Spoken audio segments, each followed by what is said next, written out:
भेड़िए और सारस की कहानी। इस तरह की मजेदार कहानी सुनने और देखने के लिए हमें सब्सक्राइब करें।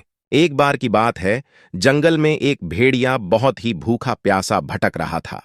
बहुत देर भूखा प्यासा भटकने के बाद भेड़िए को शिकार के लिए एक जानवर दिखा और भेड़िए ने जानवर को मारकर खा लिया। जब भेड़िया जानवर को खा रहा था तो भेड़िए के गले में जानवर की हड्डी फंस गई।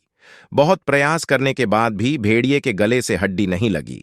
गली में हड्डी को लेकर परेशान होने के बाद इधर उधर घूमने लगा कि कोई गले से हड्डी निकलने में मेरी मदद कर दे, पर कोई भी जानवर भेड़िए की मदद करने को तैयार नहीं था।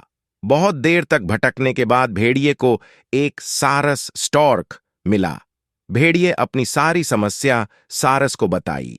इसके बाद सारस ने कहा कि अगर मैं तुम्हारी मदद करूं तुम मुझे क्या दोगे।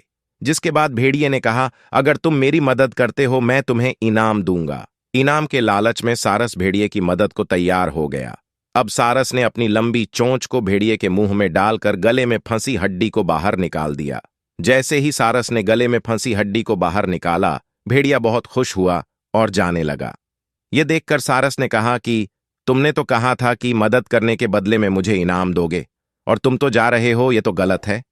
इसके बाद भेड़िए ने सारस से कहा कि तुमने मेरे मुंह में अपनी गर्दन डाली और इसके बाद तुम सही सलामत बचे हुए हो, यही तुम्हारा इनाम है। यह सुनकर सारस बहुत दुखी हुआ। कहानी की सीख। इस कहानी से हमें यह सीख मिलती है कि हमें स्वार्थी लोगों का साथ नहीं देना चाहिए। जीवन में हमेशा स्वार्थी लोगों से सावधान रहें।